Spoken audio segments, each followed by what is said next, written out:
Muy bien, hermanos, busquen en sus Biblias, por favor, 1 Timoteo capítulo 3. 1 Timoteo capítulo 3, verso 1 al verso 7. Recuerde que estamos estudiando quiénes son las personas o quiénes son los grupos de personas que componen, ¿no es cierto?, la iglesia del Señor, la casa de Dios, ¿no es cierto?, que es la iglesia del Dios viviente, columna y baluarte de la verdad. Hemos dicho que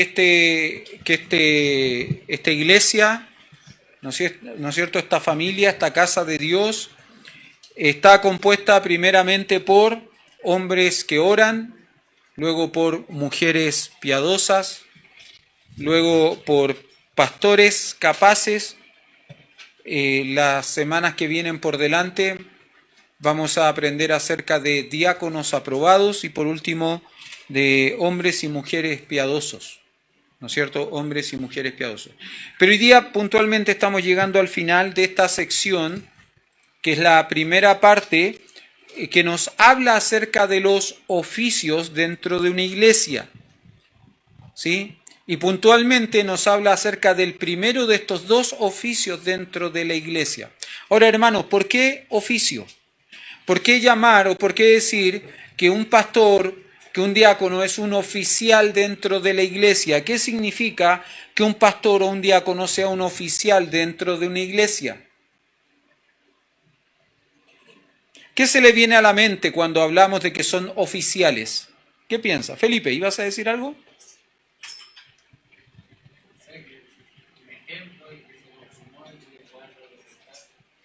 Ya, muy bien. Que sean un ejemplo y que representen, sí.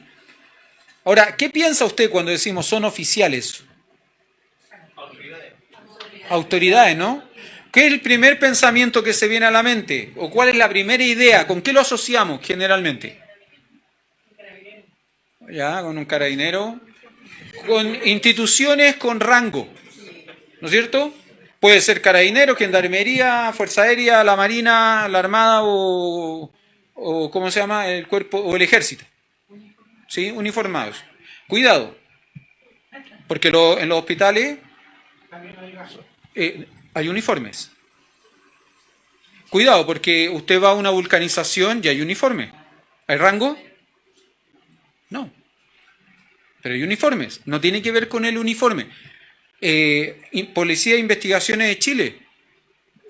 Salvo, bueno, ahora último están usando un uniforme, pero antiguamente no usaban uniforme. Y había rangos, había oficialidad, había distinción. El uniforme no es sinónimo de rango. Así como el llamar al pastor o a los diáconos oficiales tampoco es sinónimo de rango. No llamamos al pastor o a los diáconos oficiales porque tengan una autoridad, tengan una jerarquía. Porque el pastor o el diácono sea más importante que otro hermano dentro de la iglesia, tiene más autoridad dentro de la iglesia. De hecho, una cosa que vamos a aprender a futuro es si los diáconos son autoridades dentro de la iglesia o si no lo son. Ese es un punto interesante a estudiar, que está lamentablemente muy influenciado, para mi gusto, por la tradición, por las costumbres, por lo que a mí me enseñaron, por lo que yo siempre vi en la iglesia, no necesariamente por lo que la Biblia enseña. Ahora, ¿por qué se llama oficial entonces? Bueno, no es porque tenga rango, sino porque es un oficio. Y cuando se habla de oficio, se está hablando de un grado de especialización en el servicio o en la labor o en la tarea que se desarrolla. Mire, usted sabe mi historia, mi triste historia, ¿no? Yo soy nulo para los trabajos manuales. A mí mi señora me enseñó a pintar en la casa. Y yo con el tiempo he ido desarrollando algunas cosas. Ahora último me la estoy dando electricista, entonces ando cambiando focos, poniendo foco en varios lugares. Siempre con el riesgo de que prendamos la luz y se abra la llave de la cocina, una cosa así, ¿no? Siempre con ese riesgo. Pero ando colocando foco. El otro día me enojé porque fui a la pieza de mi suegra, prendí la luz y no prendió la luz. Y yo salí enojado, ¿no? ¿Por qué no me han dicho que la luz de mi suegrita está mala para cambiarla?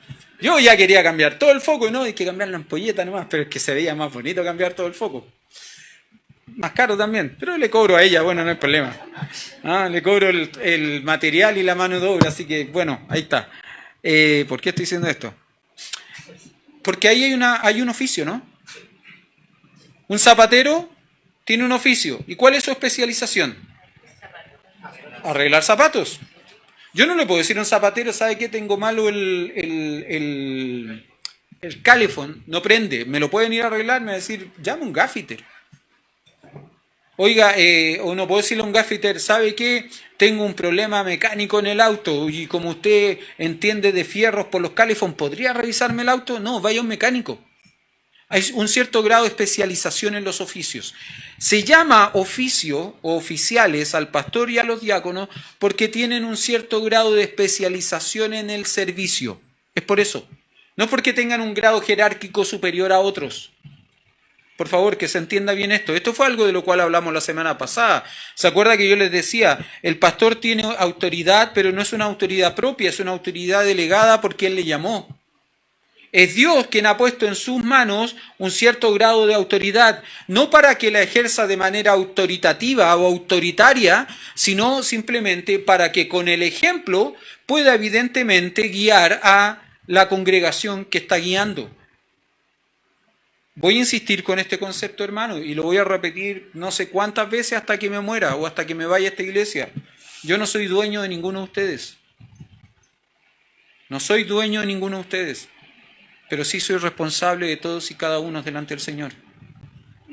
Entonces, como yo no soy dueño, pero sí soy responsable, yo le pido algo. Cuando a mí me toque llegar al cielo, y en el cielo me hagan la auditoría a mi ministerio, cuando yo me enfrente al Señor en el tribunal de Cristo, yo le pido que por favor usted me ayude a que esa auditoría salga buena. Que no me tengan que decir, oye, y... No es el caso, ¿no? ¿Qué pasó con Sebastián? No, que Sebastián era tan rebelde, tan chúcaro. No lo es. Por eso pongo ese ejemplo, ¿no? Podría poner otro ejemplo, pero no, ¿para qué, no? ¿Para qué? No. Aunque ahora no está tan rebelde. Y me alegra eso, yo estoy contento por eso. Entonces, se llama oficio o oficiales porque tienen un cierto grado de especialización en el servicio. Y hoy día estamos considerando las últimas cualidades, o vamos a considerar las dos últimas cualidades que debe tener una persona que va a ejercer el oficio de pastor. ¿Sí? Hasta aquí hemos considerado algunas. Recuerde que una persona que va a ejercer el oficio de pastor tiene que ser irreprensible, ¿se acuerda?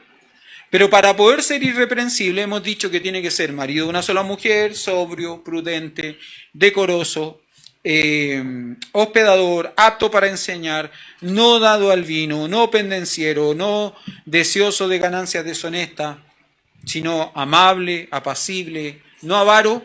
Y la semana pasada consideramos que debe saber gobernar bien su casa, teniendo a sus hijos en sujeción, con toda honestidad. Hoy día vamos a considerar, como le dije, las dos últimas cualidades y lo vamos a hacer a partir del verso 6. Mire lo que dice el verso 6. El verso 6 y verso 7. Dice así.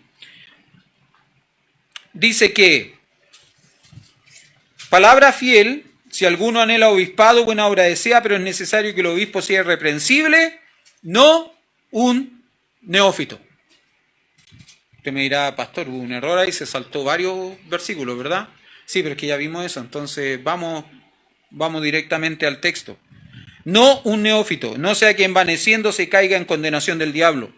También, dice el verso 7, perdón,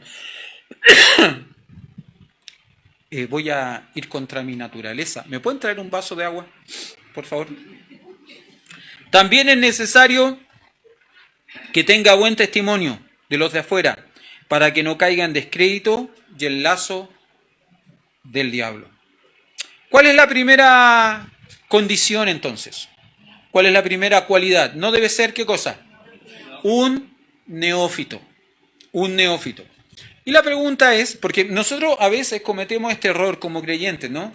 Leemos la Biblia, usamos palabras, repetimos palabras y no entendemos las palabras. No sabemos lo que significan las palabras. Y además, como de pronto somos medio flojos, tampoco buscamos el significado de las palabras. Por eso sería fácil ir a un diccionario común y corriente, ¿no es cierto? Ahora es mucho más fácil porque usted coloca en el celular, ¿no es cierto?, significado, palabra, neófito y listo, le aparece. ¿Sí? Y con eso usted más o menos tiene una idea de qué es. Pero la pregunta es, sin mirar en el celular, por favor, por ahora, ¿qué es un neófito? ¿O qué significa que alguien sea neófito? Alguien nuevo en la fe. Muy bien. No vayan a creer que es mi palo blanco, ¿no? No, yo no le dije a ella que ella supiera antes de... No, no lo es. Mire, simplemente... Gracias, Nico.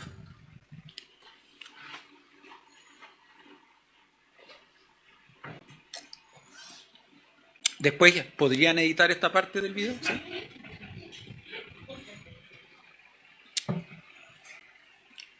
Mire, si usted tiene su Biblia abierta, lógicamente, nosotros todos, creo, todos tenemos la versión Reina Valera 1960, ¿verdad? ¿Sí? En todas dice no un neófito, ¿correcto? Ahora, si usted busca en otras versiones, yo tengo un Nuevo Testamento que es bien bonito, bien interesante, porque tiene 4 versiones de la Biblia en paralelo. Entonces, primero está la versión Reina Valera 1960, luego la Dios habla hoy, luego viene la Biblia de las Américas y por último viene la NBI. Entonces, busqué en este Nuevo Testamento cómo tradujeron esas versiones el texto. Interesantemente, tanto la Dios habla hoy, la NBI y la Biblia de las Américas, todas ellas traducen la palabra neófito como un recién convertido. Entonces, en vez de decir no un neófito, dice no un recién convertido. Y luego me fui a buscar la misma palabra, ahora un diccionario de palabras en griego que tengo en un programa que me regaló la iglesia que se llama Logos, y que me permite ver cómo se traducen o cuál es el sentido, el significado de la palabra en el sentido original, cultural. E interesantemente, culturalmente, en los tiempos de Pablo, la palabra neófito, que solo aparece en este texto, en todo el Nuevo Testamento, no aparece ninguna vez más, solo aparece aquí, en 1 Timoteo capítulo 3, versículo 6, culturalmente, neófito significaba un recién plantado. Un recién plantado, es como un arbolito, ¿no es cierto?, que uno recién coloca, no que siembra la semilla, sino que ya lo planta alguien que sabe más de jardinería, una plantita que ya ha tenido un desarrollo, ha tenido un crecimiento, pero que está en una maceta y que es llevado a la tierra. ¿Por qué? Porque todos sabemos, creo, que una planta en una maceta tiene un potencial de crecimiento hasta el límite de la maceta. Pero una planta, ¿no es cierto?, que es plantada en tierra, tiene un potencial de crecimiento muchísimo mayor. Es algo interesante.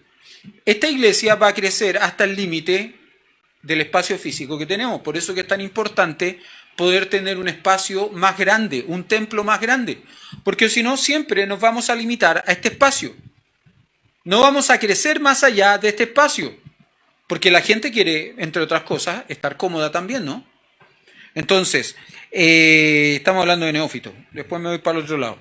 Dice que el pastor o quien va a ejercer el obispado, el que anhela obispado, no puede ser un neófito. Un neófito, alguien nuevo en la fe. Ahora, creo personalmente que esta cualidad no tiene que ver necesariamente o única y exclusivamente con el tiempo de conversión. No tiene que ver con el hecho de que una persona se convirtió hace 6 meses atrás, por lo tanto no puede ser pastor. Creo que tiene que ver más bien con el desarrollo personal de la fe. Podría ser que hay un hombre que tiene 25 años de creyente y es un neófito, porque nunca creció, porque nunca maduró, porque nunca se desarrolló en su fe. Conozco gente así. En medio de nuestra congregación hubo gente así, que ellos entendían que ellos eran maduros porque tenían 25, 30 años de creyente, pero no tenían desarrollo y cada vez que había algún conflicto, que cada vez que había alguna dificultad, sus reacciones eran más carnales que espirituales. Y eso habla evidentemente de inmadurez. De inmadurez. No hay que olvidar algo, ¿no? ¿Se acuerda que cuando empezamos a hablar, cuando empezamos a enseñar acerca de este pasaje en 1 Timoteo capítulo 3, mencioné que la palabra que aparece ahí, palabra fiel, si alguno anhela obispado, buena obra desea, pero es necesario que el obispo, si es reprensible, marido de una sola mujer, etcétera, etcétera. Dije que obispo era una palabra sinónima ¿para qué?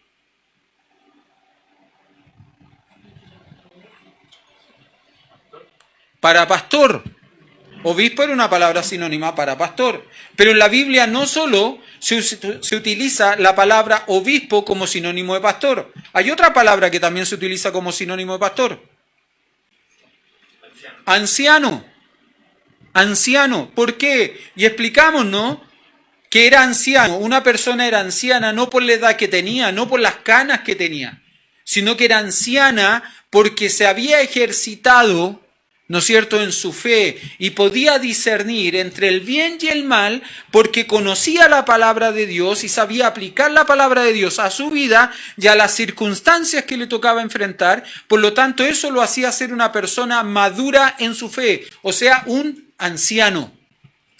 ¿Se acuerda que le mencioné en ese tiempo que yo conocía pastores muy jóvenes, pero que eran muy sabios? Pastores muy jóvenes, pero que eran ancianos dentro de sus congregaciones, porque eran realmente hombres de la palabra, que amaban la palabra, que estudiaban la palabra, que vivían la palabra, y eso los constituía a ellos no solo en pastores, sino también en el más amplio sentido de la palabra, los constituía a ellos en ancianos. Ancianos.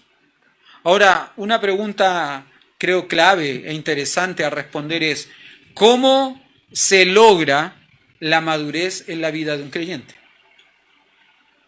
¿Cómo se logra la madurez en la vida de un creyente? ¿Qué piensa usted? ¿Qué cree usted?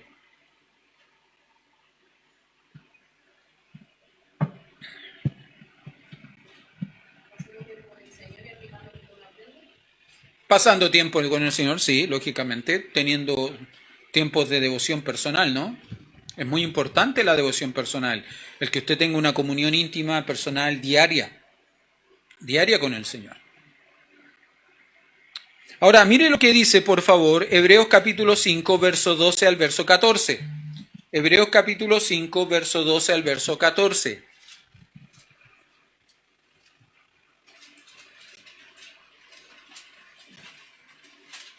Es interesante esta sección de la epístola de los Hebreos. El escritor del libro está haciendo un reclamo, una queja en un sentido, a los lectores de la carta, de la epístola. Él está diciendo algo, le está diciendo, mire, yo estoy maravillado, porque después de tanto tiempo que ha pasado, debiendo ser ustedes maestros, sois niños espirituales. Tienen necesidad de lo básico, de lo rudimentario. Tienen necesidad de leche y no de alimento sólido.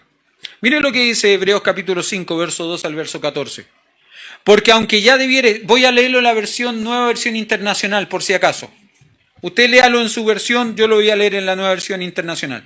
Pues aunque ya debierais ser maestros, otra vez tenéis necesidad de que alguien os enseñe los principios elementales de los oráculos de Dios, y habéis llegado a tener necesidad de leche y no de alimento sólido, porque todo el que toma solo leche no está acostumbrado a la palabra de justicia, porque es niño. Luego dice, pero el alimento sólido es para los adultos, los cuales por la práctica tienen los sentidos ejercitados para discernir el bien y el mal. ¿Cómo dice el último versículo en su versión, en la Reina Valera 60? ¿Me pueden ayudar? Verso 14, 5, 14.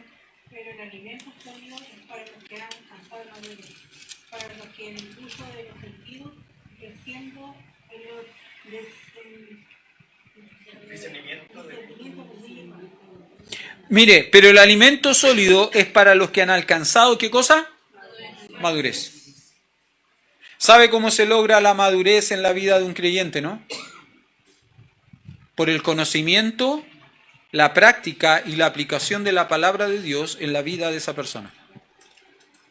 Es imposible que nosotros crezcamos, maduremos en nuestra fe si no pasamos tiempo con la palabra. Hermano, para mí es tremendamente importante que usted venga al culto el día domingo. Yo creo que esto es parte de la vida del creyente. Tener comunión con el cuerpo de Cristo, tener comunión en la alabanza, tener comunión en la adoración, tener comunión en el estudio de la palabra es tremendamente importante. Pero usted no va a madurar por venir a la iglesia. Porque yo estoy seguro que usted no come el puro día domingo. Usted almuerza bien almorzado, se llena bien lleno el día domingo y con eso tiene para toda la semana. No lo creo.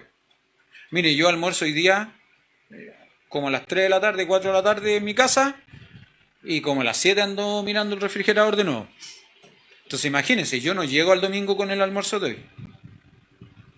Pero lamentablemente hay muchos creyentes que vienen a la iglesia a cumplir con un rito de costumbre, con un rito de tradición. Tienen que venir a la iglesia y listo, y se acabó. Guardan su Biblia en el auto, no la vuelven a sacar hasta el domingo cuando vuelven al culto.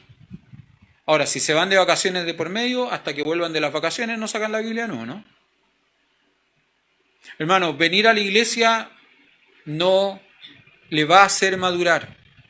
Pero déjeme decirle una cosa, venir a la iglesia es una muestra de madurez. Congregarse con los hermanos, tener comunión con ellos, crecer, disfrutar de la alabanza juntos, de la adoración juntos, es una muestra de madurez. Es imposible tener comunión con la cabeza sin tener comunión con el cuerpo. Es imposible. Y hay gente que no quiere tener comunión con el cuerpo. Yo no sé cómo lo van a hacer en el cielo. Porque yo hasta aquí no he visto en ninguna parte de la Biblia que diga que en el cielo van a haber cápsulas especiales, ¿no? Separadas, donde nos vamos a ir a encerrar para no tener comunión con el hermano con el cual no quiero verme. Hermano, insisto, venir a la iglesia no te hace madurar, pero es una muestra de madurez. Lo que te hace crecer, lo que te hace madurar es pasar tiempo diario en devoción al Señor, leyendo su palabra. Ahora, ¿qué es ser una persona madura espiritualmente? ¿Qué significa que somos maduros espiritualmente? ¿Que tenemos respuesta a todos los misterios de la vida? No. Como pastor tengo que ser un pastor maduro, no tengo que ser un anciano, un hombre maduro. Entonces yo tengo que tener respuesta para todas las preguntas que a ustedes se les ocurren. Si un creyente se suicida, ¿va al cielo o no va al cielo? No sé. Eso es soberanía del Señor.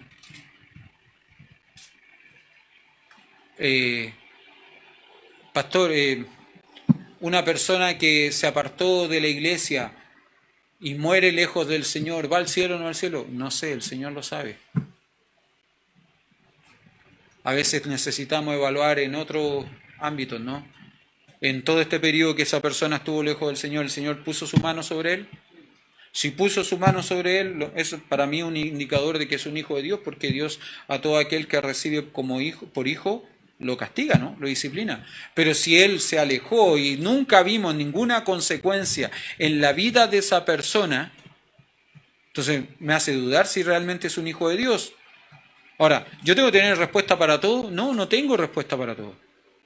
Honestamente, no tengo respuesta para todo. Pastor, ¿cuántos ángeles caben en la cabeza de un alfiler? No tengo idea, hermano.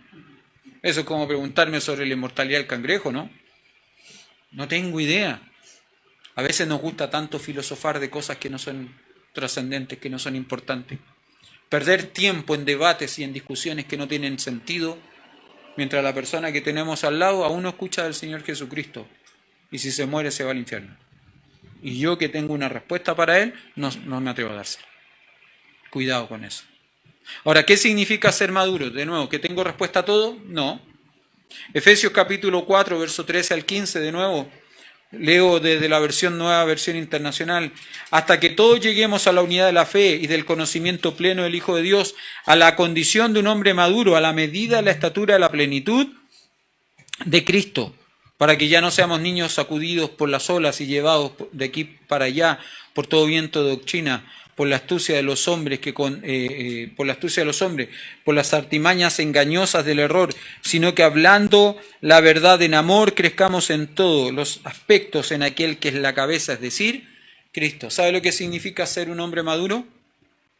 Que usted se parece cada día más a Cristo y cada día menos a usted mismo. Eso es ser maduro. No sé si usted recuerda, los discípulos de Juan vienen a hablar con Juan y decirle: Juan, Cristo, el que tú bautizaste, está haciendo milagros, está haciendo cosas, la gente lo está siguiendo, te está abandonando. ¿Y qué es lo que dice Juan el bautizador, Juan el Bautista? ¿Qué es lo que responde? No importa. Es necesario que él crezca y que yo mengüe. Juan era un hombre maduro. El Señor Jesús, hablando de Juan el Bautista, dijo lo siguiente: de los nacidos de mujer no hay otro como él. De los nacidos de mujer no hay otro como él. Hermano, madurar en la fe es que Cristo sea revelado en mí, que Cristo sea reflejado en mí y que la gente pueda ver en mí a Cristo y no a mí mismo. Y no a mí mismo. No es fácil. ¿Usted entiende eso, no? Hay días que es súper fácil. Cuando la suegra, la esposa, el hijo se portan bien en casa y está todo como una taza de leche, y es súper fácil ser igual a Cristo. Pero no es fácil. No es fácil. Dejémoslo ahí nomás. No un neófito, dice la Escritura. Ahora, la madurez espiritual, hermano, no es un capricho.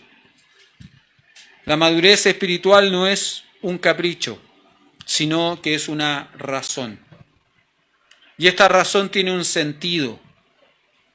Tiene un sentido. Un hombre maduro en el oficio de pastor, un hombre que no es maduro y que ejerce el oficio de pastor, podría caer en la vanidad o el orgullo. Por eso que la segunda parte de este texto dice que no un neófito, no sea que envaneciéndose. Y es interesante la palabra envanecerse, porque la palabra envanecerse acá se podría traducir como hincharse de orgullo. Hincharse de orgullo. No sea que envaneciéndose. El hombre no maduro, el hombre que no ha crecido en su fe, que no se ha desarrollado en su fe y que cumple la función de pastor, podría llenarse de orgullo. Y ese es un peligro, ese es un riesgo. ¿Y sabe por qué? Porque él está ocupando una posición que no le corresponde. Ese es el riesgo. No estamos diciendo que esa persona no vaya a ser pastor, porque déjeme decir algo. Yo tengo la convicción personal, por lo que he aprendido de la palabra de Dios, que todos los creyentes en el momento mismo que aceptaron a Jesucristo como el Salvador de su vida, recibieron un don espiritual. Y algunos recibieron el don de pastor maestro. Algunos recibieron el don de enseñanza en el momento mismo de haber creído en Jesucristo como su Salvador. Pero el hecho de que hayan recibido el don de pastor maestro, el don de enseñanza, no los habilita en ese mismo momento a ejercer el oficio pastoral. Necesitan crecer, necesitan desarrollarse, necesitan madurar. Ahora, una persona que no ha crecido, que no se ha desarrollado, que no ha madurado, si usted lo coloca en el oficio de pastor, podría enorgullecerse. Y ese es el peligro. Y ese es el peligro en este sentido. Ahora, fíjese qué interesante, porque el texto dice algo más, ¿no? No un neófito, no sea que envaneciéndose, ¿qué cosa? ¿Caiga en qué? Caiga en la condenación del diablo. En un sentido, caiga en el pecado de Satanás. Ahora déjeme preguntarle, hermano, ¿cuál es el pecado de Satanás? ¿Cuál fue el pecado de Satanás? Orgullo, ¿no? ¿Y cómo se evidenció el pecado de Satanás? ¿Cómo se evidenció el orgullo? Sí, desobedeció, pero eso fue una consecuencia del orgullo. ¿Qué dijiste, Felipe? Querer ser como Dios. Mire, vaya conmigo a Isaías capítulo 14. Isaías capítulo 14, versos 12 al 14. Mire lo que dice el texto. ¿Cómo caíste del cielo, oh lucero, hijo de la mañana? Esta es una clara referencia a Satanás. ¿Ya? ¿Cómo caíste del cielo, oh lucero, hijo de la mañana? Cortado fuiste por tierra, tú que debilitabas a las naciones. Fíjese lo que dice ahora desde el verso 13 en adelante. Tú que decías en tu corazón, y preste atención a los verbos, subiré al cielo, a lo alto, junto a las estrellas de Dios. Levantaré mi trono. En el monte del testimonio me sentaré. A los lados del norte, sobre las alturas de las nubes, subiré y seré semejante al Altísimo. ¿Cuál es el pecado de Satanás, hermano? ¿Cuál fue el pecado de Satanás? Déjeme expresarlo de esta forma. Creo sinceramente que el pecado de Satanás fue que quiso ocupar un lugar que no le correspondía para ser quien no es y recibir una adoración que no merecía. Se lo repito. Creo sinceramente que el pecado de Satanás fue querer ocupar un lugar que no le correspondía para ser quien no es y recibir una adoración que no le correspondía. Él quiso subir al Monte Santo, establecer su trono allí junto a Dios, para ser igual a Dios y recibir la adoración que solo Dios merece. Ese fue el pecado de Satanás.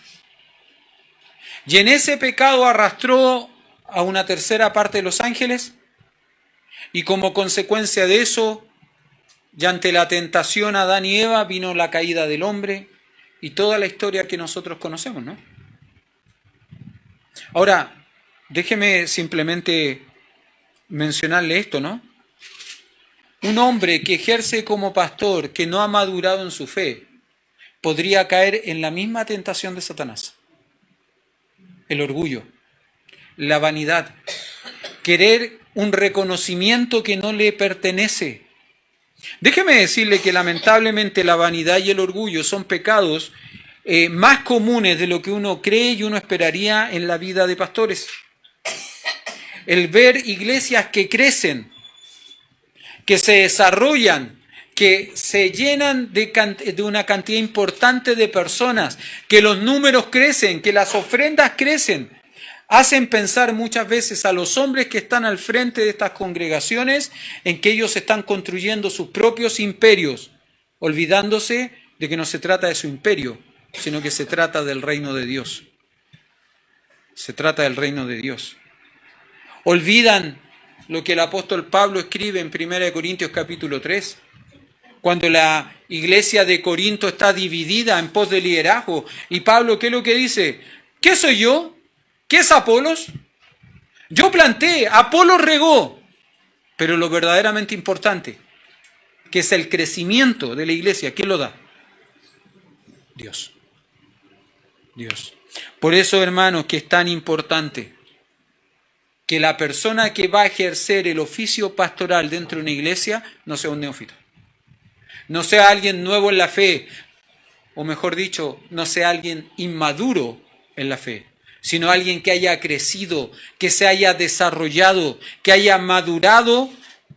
No solo, hermano, déjeme decir esto, no solo que haya madurado en la lectura, no solo que haya madurado en leer y leer y leer y leer la Biblia. Leer la Biblia es muy bueno y necesario para todo creyente. Muy bueno y necesario para todo creyente.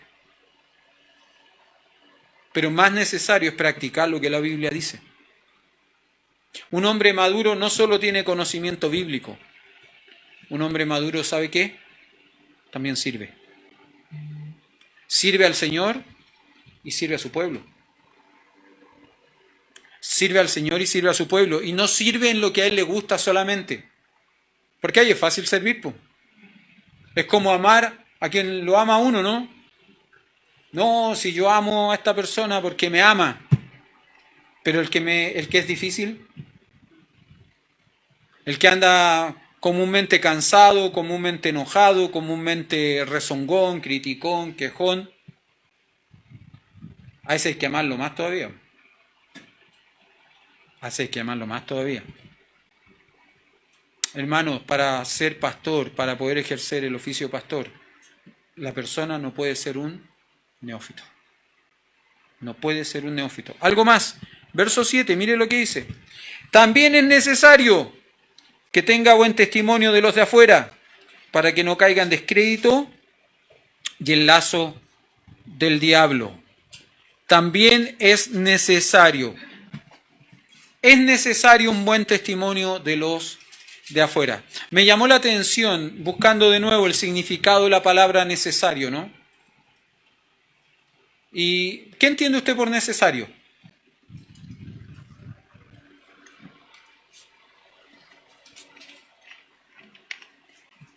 ¿Qué entiende usted por necesario?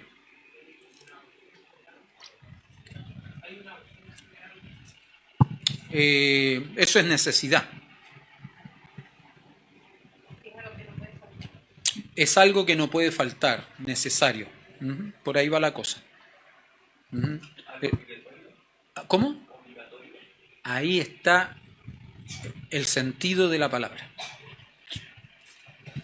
Interesantemente, esta palabra se traduce como obligatorio. Podría haberse traducido, también es obligatorio. Perfectamente podría haberse puesto esa palabra, también es obligatorio. Pero no, los traductores quisieron poner necesario. También es necesario, también es obligatorio. Y creo sinceramente, a partir de esta definición o de esta traducción de la palabra necesario como obligatorio, que así como el pastor, o aquí, así como el hombre que quiere ejercer el oficio pastoral, que no es apto para enseñar, no es pastor, el hombre que no tiene buen testimonio respecto de la gente de afuera, tampoco puede serlo. Tampoco puede serlo. Es necesario, es obligatorio, ¿no es cierto? Es obligatorio que tenga buen testimonio. Literalmente esto significa un martirio bueno. ¿Qué es martirio, hermano? Cuando hablamos de alguien que es un mártir. No te escucho. Sacrificio. Alguien que está dispuesto a morir por lo que cree, ¿no? Con esto estoy diciendo que como es necesario tener buen testimonio, o sea, tener un sacrificio bueno, tener un martirio bueno, entonces estoy diciendo que los pastores vamos a tener que ser asesinados por la gente de afuera, del mundo. No, ojalá que no pase, aunque hay lugares donde sí pasa. Pero sí significa que si eso fuese así, si eso llegase a suceder, el pastor debiese estar dispuesto a hacerlo. El pastor debiese estar dispuesto a morir por los principios bíblicos que cree, por las convicciones que tiene y que enseña semana a semana desde el púlpito. El pastor debiese tener un buen testimonio, un martirio bueno, un martirio bello, un martirio adecuado. La conducta del pastor debe ser ante el mundo, sobre todo, no solo ante la iglesia, hermano. Ante la iglesia para mí es fácil tener una conducta acorde. Porque yo estoy aquí con ustedes, ¿cuánto? ¿2 horas, 3 horas el día domingo? El día jueves nos vemos por Zoom un par de horas más. Por ahí al que visito, al que veo, le veo un par de horas más. Para mí, tener una conducta acorde a lo que estoy diciendo aquí es fácil, pum.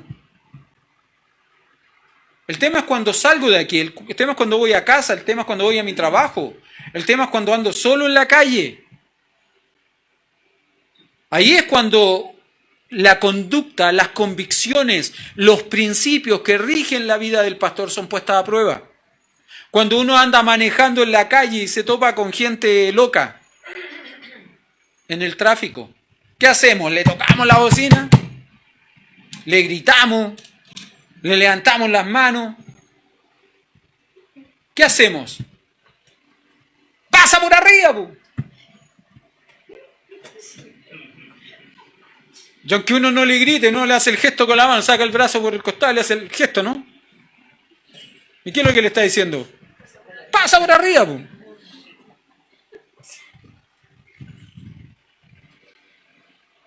Mi hermano, si en la calle, es en el mundo donde realmente se ponen a prueba los principios y las convicciones de la persona que sirve, de un creyente en general, pero en lo particular, ya que estamos en esta sección que habla de pastores, en lo particular se ponen a prueba los principios de quien ejerce el ministerio pastoral.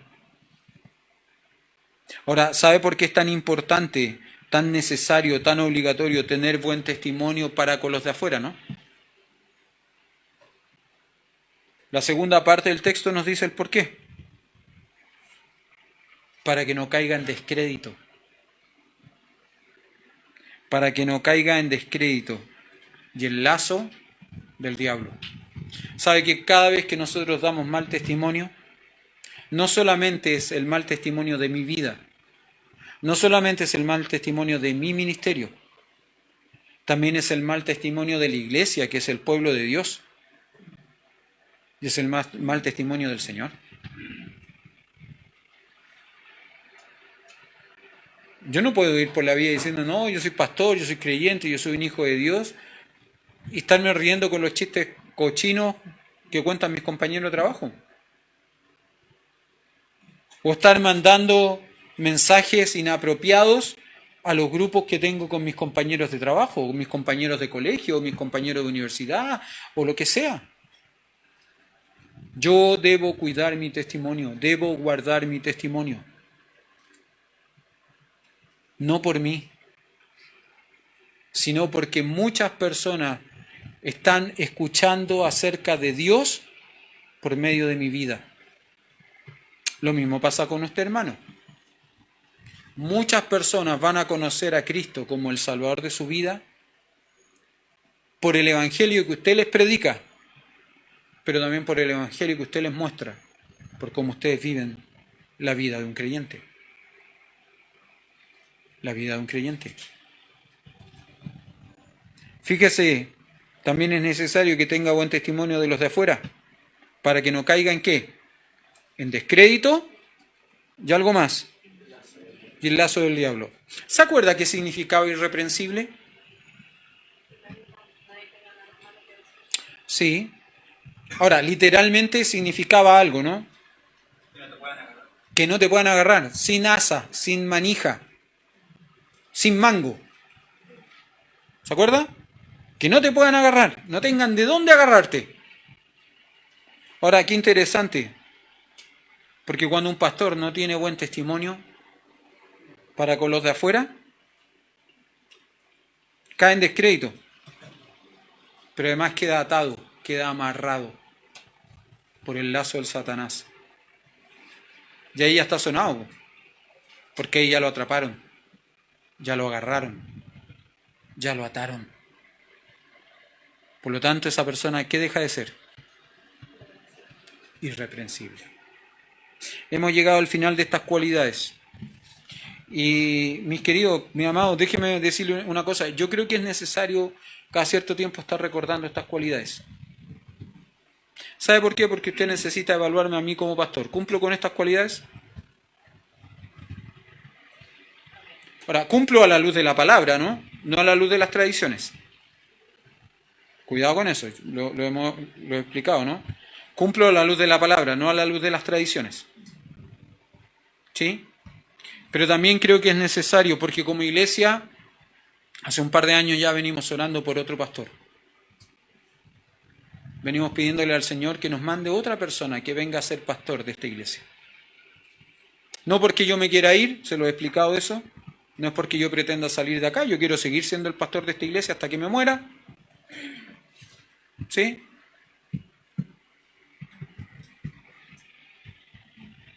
Yo sé que a mi señora no le gusta esto, pero bueno. Voy a tratar No te lo prometo, voy a tratar.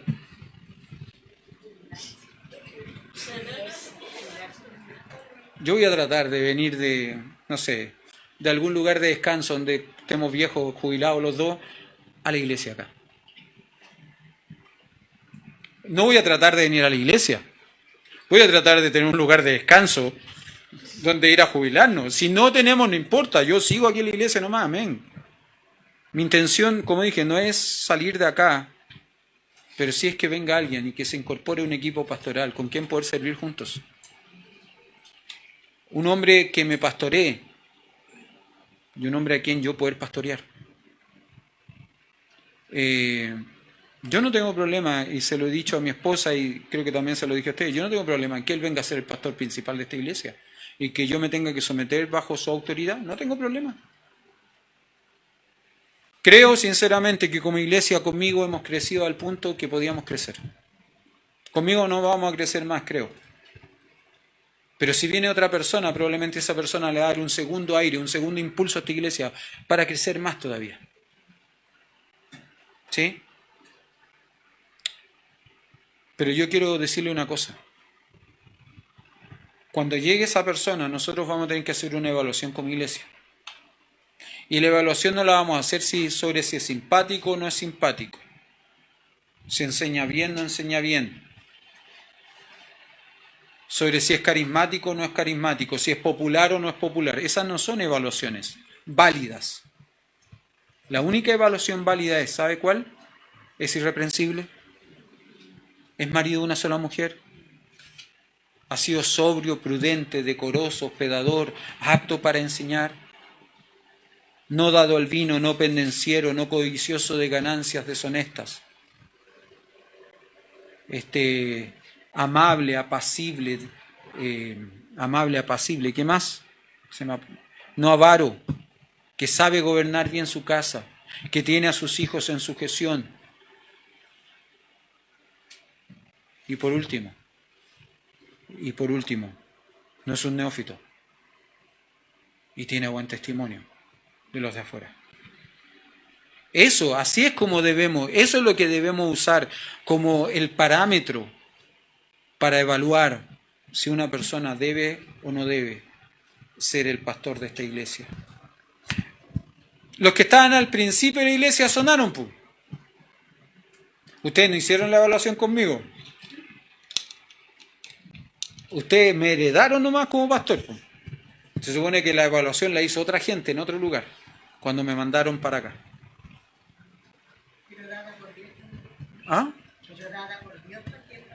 Sí, gracias. La voy a llevar a la casa.